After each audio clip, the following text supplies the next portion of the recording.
When I first met my stepmom, I never imagined things would turn out the way they did. My dad had remarried after my mother passed away, and I was still reeling from the loss. I was just 17, stuck in that awkward age where you're too young to be considered an adult, but too old to be treated like a kid. My dad, on the other hand, was a different story. He moved on fast. Too fast, in my opinion. It was like he needed to fill the gap in his life. And within months, he found her my stepmom. Her name was Claire, and to the outside world, she was perfect. Tall, beautiful, with a striking smile that could light up a room. But there was something about her that never quite sat right with me. Maybe it was the way she slid into our lives as if she had always been there. Or maybe it was the fact that, despite her efforts to bond with me, I always felt like a stranger in my own home. It wasn't long before things between us started to take a strange turn, but back then, I didn't realize how deep the betrayal would run. In the beginning, Claire tried to win me over. She made me breakfast before school, asked me how my day went, and even showed interest in my hobbies, things my dad never had time for. At first, I resisted her efforts, staying cold and distant, but over time, I started to feel sorry for her. She seemed like she was genuinely trying to make things work, to be the bridge between my father and me, even if I wasn't sure I wanted a relationship with her. Then, things started getting weird. It began with small touches, moments that, in hindsight, I realize I should have questioned. A brush of the hand when she handed me a plate, a hug that lasted just a little too long, a lingering look when I passed by in the hallway. I dismissed these things at first, chalking them up to her trying too hard to be affectionate. But as time passed, the touches became more frequent, and I couldn't shake the feeling that there was something behind them. One night, I came home later than usual. My dad was out of town on a business trip, something that had become more frequent since he got his promotion. Claire was in the living room, sitting on the couch with a glass of wine in her hand, watching some reality show on TV. She looked up when I walked in, her eyes gleaming in the dim light of the room. "You're home late," she said, her voice softer than usual. "Yeah, had a late practice," I mumbled, heading toward the stairs. But before I could make my escape, she called after me. "Hey, come sit with me for a bit. I barely see you anymore." I hesitated. The last thing I wanted to do was spend time with her, but something in her voice made me stop. I turned around and saw the look in her eyes, like she was lonely, like she needed someone to talk to. I figured, what harm could it do? I walked over to the couch and sat down on the opposite end. She smiled, that perfect practice smile she always had, and offered me a glass of wine. "Here, have a drink," she said. "I'm good," I replied, eyeing the glass warily. She shrugged, taking another sip from her own glass. "Suit yourself." We sat there in silence for a while, the TV playing in the background, neither of us really paying attention to it. I stared at my hands, unsure of what to say or do. I wasn't comfortable around her, not like this, not alone. But she didn't seem to notice my discomfort, or maybe she didn't care. "You know," she began, her voice breaking the silence, "your dad is really proud of you. He talks about you all the time when he's at work." I nodded, not really believing her. My dad and I didn't have that kind of relationship. He was always more focused on his career than on me, but I didn't want to argue, so I stayed quiet. "You remind me of him," she said, her voice lower now, almost a whisper, "in a lot of ways." I glanced over at her, and that's when I noticed how close she had gotten. She had shifted on the couch, closing the distance between us without me even realizing it. Her hand rested on the cushion next to mine, just inches away from my fingers. I tensed up, my heart starting to race for reasons I couldn't explain. There was something about the way she was looking at me that made me uncomfortable, like she was seeing something in me that I didn't understand. "I'm going to head to bed," I muttered, standing up quickly. But before I could take a step, her hand shot out and grabbed my arm, pulling me back down onto the couch. I froze, my mind racing, trying to make sense of what was happening. "Stay," she said, her voice soft but firm. "We never get to spend time together." I opened my mouth to protest, but the words got stuck in my throat. Her hand slid down my arm, her fingers tracing a line along my skin, And that's when I realized this wasn't just her trying to bond with me. This was something else, something darker. Panic surged through me, and I tried to pull away, but she held on tight, her grip stronger than I expected. "Claire, I should really go," I stammered, my voice shaky. But she didn't let go. Instead, she leaned in closer, her face just inches from mine. I could smell the wine on her breath, the heat of her body radiating against mine. My heart pounded in my chest, my mind screaming at me to get out, to run, but I couldn't move. I was frozen, trapped in that moment, in that horrible, twisted moment. And then she said it. "You're just like your father," she whispered, her voice dripping with something I couldn't quite place. "You don't know how to take no for an answer." The words hit me like a punch to the gut, knocking the breath out of me. I stared at her, my mind racing, trying to process what she had just said. But before I could respond, she let go of my arm and stood up, smoothing down her dress as if nothing had happened. "I think it's time for bed," she said, her voice suddenly calm, almost indifferent. I watched in stunned silence as she walked out of the room, leaving me sitting there on the couch, my mind spinning. What had just happened?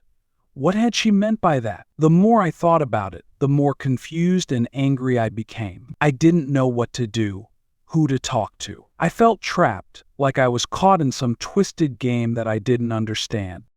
The next few days were a blur. Claire acted like nothing had happened, going about her day as if everything was normal. But I couldn't shake the feeling that something was very, very wrong. Every time I saw her, my skin crawled, my mind replaying that moment over and over again. It wasn't long before I started noticing other things, little details that I had missed before. The way she would smile at my dad when he wasn't looking, but her eyes would flicker with something else when he turned away. The way she would linger in the hallway outside my room, listening to my conversations, always just out of sight. And then there were the messages. It started with a text, a random message from an unknown number. At first, I thought it was spam, but when I opened it, I saw a single sentence that made my blood run cold. "I know what she did." I stared at the message, my heart racing. Who had sent it? What did they mean? I tried to respond, but the number was disconnected, leaving me with more questions than answers. The messages kept coming, each one more cryptic than the last. "She's not who you think she is. Be careful, watch your back." I didn't know who to trust or what to believe. Part of me wanted to confront Claire, to demand answers, but another part of me was terrified of what I might uncover. What if the messages were right? What if Claire wasn't who she seemed? I couldn't go to my dad.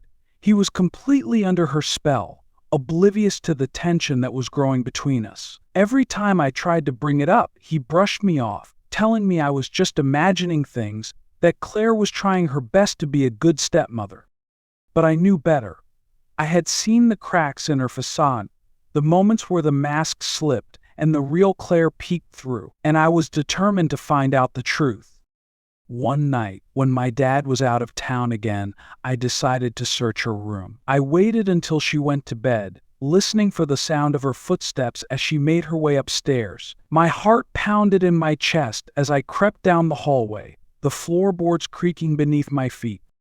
I pushed open the door to her bedroom, the smell of her perfume filling the air. I felt like an intruder invading a space that wasn't mine, but I had no choice. I needed to know the truth.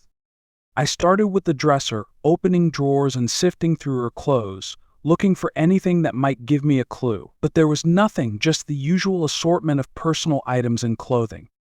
Then I moved to the closet, pushing aside the rows of dresses and shoes. At the back, hidden behind a stack of boxes, I found a small lockbox. My heart skipped a beat as I pulled it out, my hands shaking as I fumbled with the lock.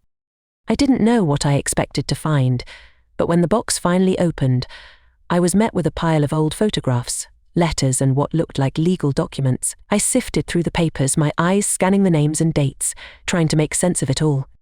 And then I found it.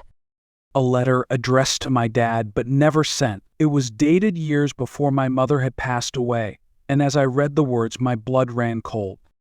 "I can't do this anymore. I'm sorry, but I can't live this lie. The letter went on to describe an affair, a betrayal that had shattered my father's trust. But it wasn't my dad who had written the letter, it was Claire. I felt sick, my mind reeling as I realized what had happened. Claire had been cheating on my dad, long before my mother had even passed away. The affair had torn their marriage apart, but somehow she had wormed her way back into his life, convincing him that she was the perfect wife, the perfect stepmother. But it was all a lie. I didn't know what to do with the information. Should I confront her? Should I tell my dad? I was torn between anger and fear, unsure of what the consequences would be if I exposed her. But then, as if she could sense what I had found, Claire appeared at the doorway. "What are you doing in here?" she asked, her voice cold and sharp. I froze, the letter clutched in my hand, my heart racing as I stared at her. I found this," I stammered, holding up the letter. Her eyes narrowed as she stepped into the room, her gaze flickering to the letter and then back to me. "You shouldn't have done that," she said, her voice low and dangerous. For the first time, I saw the real Claire, the one she had been hiding all along. The facade was gone, replaced by a cold, calculating woman who would stop at nothing to protect her secrets. "You don't understand," she said, her voice softening as she stepped closer. "Your father, he needed me. I saved him." I shook my head, my mind spinning. "You lied to him. You cheated on him." She smiled, a cruel, twisted smile that sent chills down my spine. "He'll never believe you." And in that moment, I realized she was right. My dad was completely blind to who she really was, and no matter what I told him, he would never believe me. But I couldn't let her win. I couldn't let her continue to manipulate and control him. So I made a decision. I would expose her, but not to my dad. I would take the evidence I had found and post it online, on Reddit, where the truth could be seen by thousands. Let the world know who she really was. It was a desperate plan, but it was the only one I had. I waited until she went to bed, then I took photos of the letter and the documents, carefully uploading them to a Reddit thread about betrayal and cheating. Within minutes, the post exploded with comments, people sharing their own stories of betrayal, offering advice on what I should do next. But before I could respond, my phone buzzed with a new message. "I warned you." It was the same unknown number that had been sending me cryptic messages for weeks. And in that moment, I realized I had made a terrible mistake. The next morning, my dad confronted me, holding my phone in his hand, his face red with anger. "Why are you posting lies about Claire online?" he demanded, his voice shaking with fury. I tried to explain, tried to show him the evidence, but he wouldn't listen. He had already made up his mind. "You're jealous," he said, his voice cold and final. "You've always been jealous of her." And just like that, everything fell apart. Claire stood behind him, her arms crossed, a satisfied smile on her face. She had won. She had played her game, and she had won. I was sent away to live with my grandparents, far away from the home I had once known. But even as I left, I knew the truth. Claire was a master manipulator, a liar, and a cheater. And no matter what happened, no matter how many lies she told, she would never be able to erase the truth. Because somewhere out there on the internet, the truth was still out there for anyone to see. And I knew one day it would all come crashing down on her. Living with my grandparents was supposed to be a fresh start, a place where I could rebuild after everything had come crumbling down. But it wasn't that simple. My mind was a tangled mess of confusion, anger, and betrayal. Claire had taken everything from me: my home, my dad's trust, and worst of all, my sense of safety. I kept thinking about the Reddit post. It had gone viral in the community, with thousands of people commenting, debating, and offering advice. But even though I had exposed Claire, it felt hollow. My father didn't believe me, and I was forced out of my own life because of it. In his eyes, I was the problem.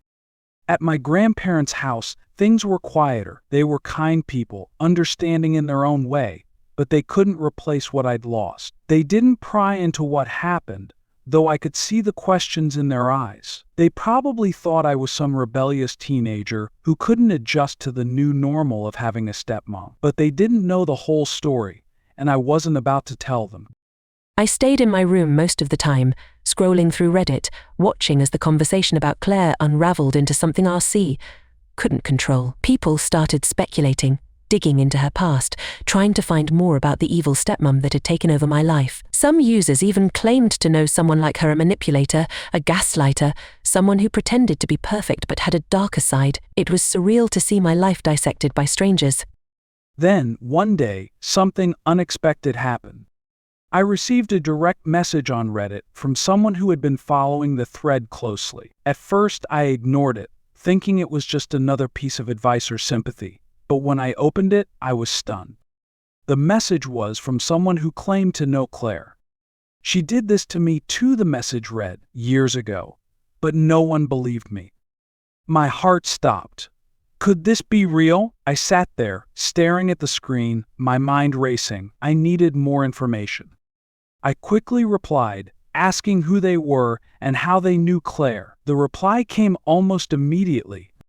My name's Emily. I used to work with Claire years ago. She's not who you think she is. She's done this before, destroyed families, manipulated people. She's dangerous. The words sent a chill down my spine. Could it be possible that Claire had done this to someone else? That she had a history of manipulating men and breaking apart families? Emily sent more details, explaining how Claire had once been involved with her father. The story was eerily similar to mine. Her father had fallen for Claire's charms, ignoring everyone around him who tried to warn him about her. Eventually, Claire had cheated on him, just like she had with my dad, but by then it was too late. The damage was done. Her father had been left broken, and Emily had been forced to pick up the pieces. I tried to expose her too, Emily wrote, but she always gets away with it. She's smart. She knows how to cover her tracks. As I read through Emily's messages, a mixture of anger and fear surged through me. If Claire had done this before, and no one had stopped her, how many more people would she hurt? How many more families would she tear apart? I felt a renewed sense of purpose. I wasn't just some kid who got caught in the crossfire of a manipulative woman. I was part of a bigger pattern, a web of lies and deceit that Claire had spun for years. And I wasn't alone. Over the next few weeks, Emily and I exchanged more messages, comparing notes on Claire and trying to piece together her history. Emily had done some digging of her own and discovered that Claire had a trail of broken relationships behind her. Men who had been charmed by her beauty and sophistication, only to be discarded when she found someone new. It was a cycle that repeated over and over again. The more I learned, the angrier I became. Claire had fooled so many people, including my dad, and now she was living in my house, pretending to be the perfect wife, while the truth of her past remained hidden. I knew I couldn't let her get away with it, but how could I stop her when my own father didn't believe me? Then Emily suggested something bold, something that scared me but also made sense. Find proof, she said. There has to be something. If we can find solid evidence of what she's done, your dad won't be able to ignore it. It was risky. Claire had already covered her tracks well enough to convince my dad that I was the problem. But I knew there had to be something, some piece of evidence that would blow her lies wide open.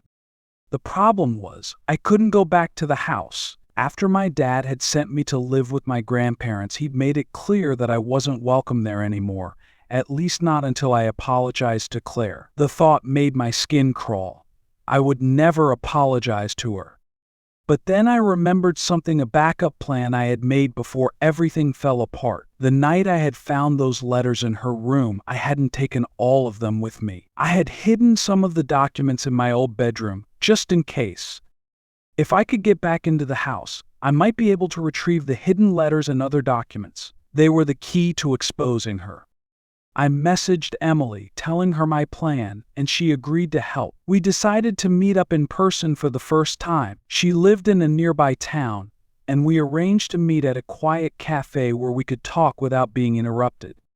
When I met Emily, I was struck by how familiar she seemed, even though we had never met before. It was like we were connected by a shared experience, a bond forged by the betrayal we had both endured at the hands of Claire. Emily was a few years older than me, in her early 20s, but she had the same haunted look in her eyes that I had seen in the mirror for months. She knew what it was like to be caught in Claire's web, and she was determined to help me get out of it. "Are you sure you can get back into the house?" Emily asked as we sat at a small table in the back of the cafe. "I think so," I replied. "My dad's out of town for a few days. If I time it right, I can sneak in when Claire's not home." It was a risky plan, but it was all I had. Emily offered to come with me, but I insisted on going alone. I didn't want to drag her any further into this mess. The next day, I put my plan into motion. I knew Claire's routine. She left the house every afternoon to go to a yoga class, followed by a trip to the grocery store. That gave me a small window of time to get in and out without being caught. I waited until I was sure she was gone. Then I made my way back to the house. My heart pounded in my chest as I approached the front door, the weight of what I was about to do pressing down on me. I still had a key to the house, and I quietly let myself in, my senses on high alert. The house felt strange, almost foreign to me now, like I was an intruder in my own home. I moved quickly, heading upstairs to my old bedroom. The room hadn't changed much since I had left, but there was an eerie stillness to it, like it was frozen in time. I went to the spot where I had hidden the documents, a loose floorboard under my bed. My hands trembled as I pried it open, my fingers brushing against the papers I had stashed away. But just as I pulled the documents out, I heard the front door creak open. Panic surged through me. Claire was back. I stuffed the papers into my bag and quickly ducked into the closet, my heart pounding in my ears. I could hear Claire moving through the house, her footsteps getting closer and closer to my room. I held my breath, praying that she wouldn't come inside. If she caught me here, it would all be over. The doorknob turned, and I felt my stomach drop. Claire stepped into the room, her eyes scanning the space. She stood there for a moment, as if sensing something was off, but then she turned and left, closing the door behind her. I waited for what felt like an eternity before I dared to move. Once I was sure she was gone, I slipped out of the closet and crept back downstairs, slipping out the front door as quietly as I had come in. When I was safely outside, I let out a shaky breath. I had done it. I had the proof. I met up with Emily later that day, showing her the documents I had retrieved. Together, we went through them, finding more evidence of Claire's lies: bank statements, emails, and letters that painted a clear picture of her betrayal. It was enough, more than enough. We decided to take everything to a lawyer, someone who could help us figure out the next steps. Emily had connections through her family, and we found someone who was willing to listen to our story. The lawyer advised us to go public with the evidence, but in a way that would be undeniable. We needed to make sure Claire couldn't spin her way out of this one. So we compiled everything: the letters, the documents, the photos, and prepared to take the next step. I knew it wasn't going to be easy. Claire would fight back, and my dad might still not believe me. But I couldn't stay silent anymore.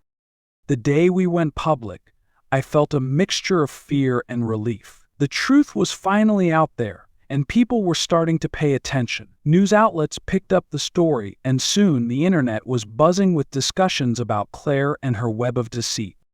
And then, the unthinkable happened. Claire disappeared. One morning, she was just gone. No note, no explanation. She had packed up her things and vanished, leaving my dad behind, confused and heartbroken. I didn't know where she had gone, but in a way, it didn't matter. The truth had finally caught up with her, and she had run away, just like Emily had said she would. It wasn't the ending I had expected, but it was a kind of closure. My dad eventually reached out to me, apologizing for not believing me sooner. He was devastated, but he knew now that Claire had been lying to him all along. As for me, I finally felt free. The weight of the betrayal had lifted, and I knew I could move forward with my life. But I would never forget the lesson I had learned: some people wear masks, hiding their true selves behind a facade. And sometimes it takes a lot of courage to peel back those layers and reveal the truth. In the end, I had exposed Claire for who she really was, and while the scars of her betrayal would always be there, I knew I had survived.